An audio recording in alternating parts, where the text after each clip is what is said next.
pong alinlangan, ito pong si Senator Gatchalian, Win Gatchalian, talagang na-win niya na po yung Senate presidency. Ayan, teka lang. Ako ang may problema. So si Senator Gatchalian po ay totohanan na po dahil 13 na po sila. Wala na pong duda na si Senator Gatchalian ang legit na po na Senate President. Pero before po nito, no? Wala naman pong duda nung sinabi po ni Senator Villanueva. Kaya nga natin tinawag siya kagad na manghuhudas. Wala na pong duda yun, yung sinabi niyang aaten siya sa special session. Yun na po yun, no? Papunta na po yun sa panghuhudas niya. Yung siya lang naman yung nagsasabi na walang politika yun, yung ginawa niya para sa kung saan. Yun na po yung ibig sabihin nun eh. At panay pagkukunwari, yung lahat po ng pagkukunwari na kunwari ito po ay special session. Napaliwanag na po natin kahapon yan eh, no? Okay na, are you okay? Okay po ako, wala po akong problema.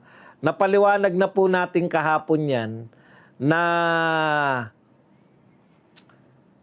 ano po, na yung special session, hindi naman po karapat dapat na magpatawag na special session. Yan naman po, pwede rin namang umati na lang si Villanueva ng hindi special session. 'Di ba? Nag-request pa talaga ng special session eh. Nadamay nyo pa yung sa House of Representatives. Eh wala naman pong kakaiba doon. Hindi naman po special yung mga pag-uusapan kung sakasakali. Basahin niyo po yung mga gaspe, wala naman po yan, mga anti-political dynasty bill.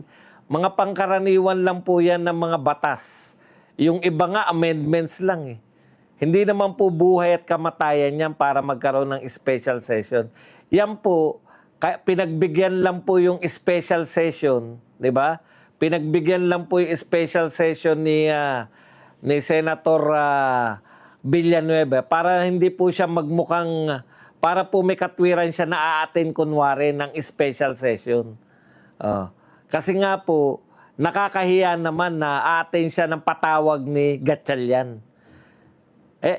Yan yung problema natin dito sa mga to. Namimeke pa eh. Nagkukunwari pang mga, may mga prinsipyo, may mga pinakikipaglaban. Simple lang po yan. Yung pag-aten ni Villanueva at ni Chis Escudero, yan pong pagbaliktad nila, ang katumbas po niyan, hindi po sila makukulong. Kasi yan po ay bahagi ng sinabi. Eto, hindi po ako ang nag-conclude nito. Sinabi po to ni Jinggoy Estrada na inaraw-araw siya, minuto, siya po ay inaalok na mawawalan ka ng kaso pag ikaw ay bumaliktad. Tanggal na yung kaso mo. Kaya kita nyo po, mas mabigat po ang kaso ni Chis Escudero kung tutusin. Mas mabigat po ang kaso ni Chis Escudero kaysa rito kay Jinggoy kung tutusin. Pero bakit si Jinggoy nakakulong? Bakit silang dalawa laya? Ganun lang talaga.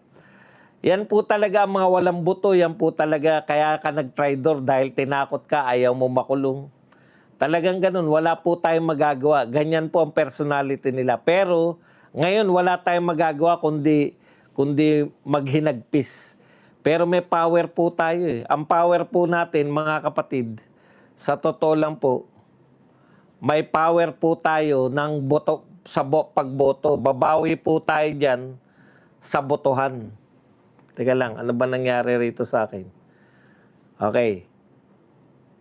Pagdating po ng botohan, doon po tayo bumawi. Yan pong si Villanueva at saka si Chis Escudero, kahit na po anong gawin yan, wag na po nating iboboto yan. Alam naman natin, magiging parte pa rin po yan. Si Escudero tsaka si Villanueva, magiging parte pa rin po yan ng boboto para si BP Sara ay ma-convict. Wala po tayong magagawa pero yun na nga, pinaplano nyo pa lang, nagpapakahirap pa lang kayo para i-convict si BP Sara, mayroon na kaming kapalit, nariyan na si Baste. Alangan naman, alangan naman pagplanuhan nyo pa rin. Pwede nyo rin naman pagplanuhan si Baste. Plano na lang kayo ng plano. Pero mananawa po ang mga tao, hindi nyo po mauubos yung mga Duterte at mga Duterte allied. Meron pa po kaming mga kapalit kung si pagsasabay-sabayin nyo po yung mga Duterte, may tatayo at may tatayo pa rin na susuportahan kami. Yung pipiliin po ng mga Duterte na suportahan namin, yun po ang susuportahan namin. Hindi naman malilipat kay Martin, hindi naman malilipat kay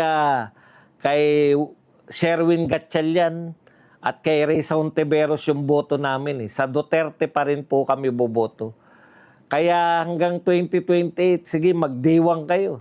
Lahat gawin na ninyo. Magpakasasakan na kayo. Sabi nga ni BP Sara, ilantad nyo na lahat ng mga kawalang hiyaan. Lahat na ng kawalang hiyaan nyo, ipakita nyo na nang manawa na yung mga Pilipino sa pangwawalang hiya ninyo. Okay. Si Chis Iscariote, tsaka to si Joel Judas Iscariote. Magkapatid na Iscariote. Masaya kayo sa ginawa ninyo. Tago kayo ng tago, di ba? Hindi kayo mapakali. Bakit hindi ka magsalita sa floor? Sabihin mo na yan ay utos ng kung sino pa man. Okay, isa po, tama po yan, si Noel. Isa po ang pinaka-casualty po nito. Matitiyak po natin, ang casualty po nito, flood control investigation. Wala na naman pong flood control investigation. Okay. Paano tayo nakakatiyak, Boss Badong, na tama yung pinaglalaban natin? Kita nyo naman, ikukulong, nakulong, hinahunting. Napakasarap po ng buhay na ikaw, hindi ka na makukulong, nabigyan ka pa ng maleta, maabsuelto ka pa. Yan po talaga pipiliin mo kung ikaw ay magnanakaw. Kaya po, inuna ko na no? Alam niyo, nanghihinayang ako. Nagsakripisyo po si Bato. Sabi ni Senator Marcoleta. Yung malungkot na malungkot si Jinggoy. Kasi aminin natin at lahat, talagang yung pressure di ba? Lulungkot ka Malungkot na malungkot si Jinggoy. Alam niyo ang sinabi raw ni Senator Marcoleta kay Jinggoy? Yung sakripisyo ni Bato. Mukhang doon natauhan si Jinggoy. Hindi naman niya natitiyak na doon natauhan. Pero talagang, kasi alam niyo yung ginawa ni Bato, grabe po yung sakripisyo na yun. Pwede po siyang hindi na natin makita habang buhay. Pwede po siyang makulong na habang buhay doon na po sa doon na po sa dahig. Kasi si Tatay Digong kahit na po sa dahig yan, yung habang buhay ni Tatay Digong sa dahig, saglit na lang yan Di ba? Ilang taon na si Tatay Digong, pero si Bato, ilang taon pa lang ba si Bato? Si Senator Bato. Isasakripisyo niya po yan, hindi na siya makikita ng pamilya niya. Tapos ganyan lang, Joel Villanueva, ganyan lang yung ginawa ninyo. Gusto ng tao na makatulong siya kahit papano. Binaliwala nyo. Chis Iscariote at saka Judas. Joel Das. Kahit na anong paliwanag ninyo, magagaling kayong magpaliwanag pero katarantaduhan na po yan. Aminin nyo na lang na ayaw kasi naming makulong. Baka may bumilib pa sa inyo. Alam nyo, nakakabilib pa yung mga taong nagtatapat Aminin nyo, ayaw ko kasing makulong. Isa lang ang buhay ko. Maganda misis ko. Ganun. Ayaw kong maiwan siya na ako nakakulong. Ang ganda ng misis ko. Maniniwala pa kami. Mas kapani-paniwala pa yung katwiran na yun. Kaya ako bumaliktad dahil ayaw kong makulong. Pero nangangatwiran pa kayo na alam naman ng mga hudas kayo. May sinasabi pa si Joel Villanueva, hindi po kampi-kampihan to. Hindi kampi-kampihan. Ngayon, tignan po natin. Special session.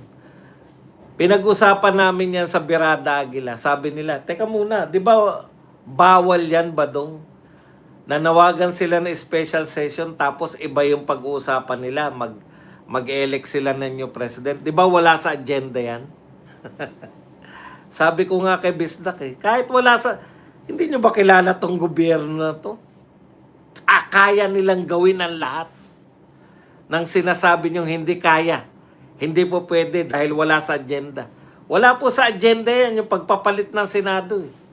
Oh. Yun na nga. Saan ka nakakita? Sa normal po na mga meeting, no? Sa normal po na mga pag meron pong mga meeting. Anumang meeting yan, anumang pagpupulong, anumang session, ang inuuna po ng lahat yung agenda. Di ba? Agenda muna, yung napagkasundo ang agenda. Tapos, tsaka na yung others. Dito po kakaiba Others muna bago yung agenda. Napunan nyo ba? Pagkasalang na pagkasalang, manalangin po tayo ng time team. Pagkasalang ng pagkasalang, may nag-move kagad na nagdeklara ng quorum. Di ba? Dineklara nila na nasa quorum tayo. Pagka-quorum na, pagkasabi po ng quorum, ayan na po, may nag-move na nomination ni Sherwin Gatchalian. So, okay na po yan. Alam na po natin yan. Pag wala po nag-object, ibig sabihin po, lahat po sila ay pabor kay Sherwin Gatchalian. No? Hindi naman po pinabakante. Talagang nagbotohan lang. 13. Hindi po papalag si Cayetano dyan kasi 13 na Talagang wala na pong pagpalagyan. Nakakuha po sila ng 13. Pero ayon nga kay Cayetano, yan 13 na yan, nakuha nila yan sa pananakot. Nakuha nila yan sa pananakot at pangangako. Pangako at panakot. Diyan nila Hindi po bukal sa loob ng mga yan. Kaya wag na po tayong umasa dyan. Actually, hindi naman talaga tayo umaasa dyan sa Senate presidency. Bigla lang lumantad si Bato, di ba? In fairness naman kay Alan Cayetano, napagplanuhan niya na agawin yung Senate presidency. Pero ito po, alam po natin kung gaano ka-traidor, no? Talagang may magta-traidor po. Kasi sa simula pa lang, si Joel Villanueva at si Chis Escudero, hindi na nagpapakita Kaya alam mo na magta-traidor yung mga yan Pero ano po ang ibubunga ng inyong pagta-traidor? Ayan, wala na naman po. Wala na naman po. Nagsabi na rin po yung mga Marines na siguro ito na rin yung huli nilang paglantad. At least, nailantad na nila, nasabi na nila kung sino yung mga... Ngayon, kung yung tao, kung yung mga mamamayan po, hindi naniniwala sa mga Marines, mas paniniwalaan po nila yung mga hindi bayarang media. Baka sabihin nyo, sinasabi kong bayarang media. Mga hindi bayarang media ang paniniwalaan ng mga tao. Wala na po tayong magagawa Kasi mas madali po silang paniwalaan. Sabihin lang nila, sinungaling yan. Sinungaling yung mga Marines. Wala kami natanggap. Ang dali pong sabihin At ididemanda ko yung mga yan. So, ang inani po ng mga Marines, hindi po palakpakan ng mga tao. Sa bagay, pumalakpak na po tayo. Kaya lang hindi yan naririnig ng mga binging hindi bayarang media. Ang naririnig ng mga hindi bayarang media, yung mga sinasabi ng mga hindi nagbayad sa kanila.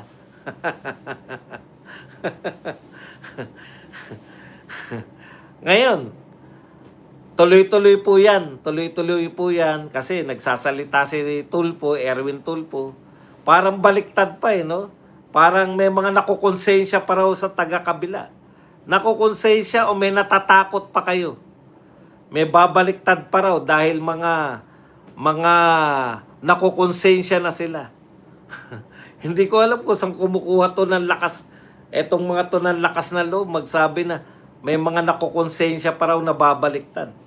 Talaga sila pa nakokonsensya o kaya alam niyo po, noon ko pa sinabi, yung mga babaliktad, mga magnanakaw talaga yan. Takot makulong eh. May ninakaw talaga yung mga yan. Siyempre, hindi natin kayang patunay. Ang hirap po magpatunay. Lumalantad pa lang po yung mga nagsasabi ng totoo. Kinukundina na. Okay lang sana kung magkundina sa kanila yung pong mga politiko lang eh.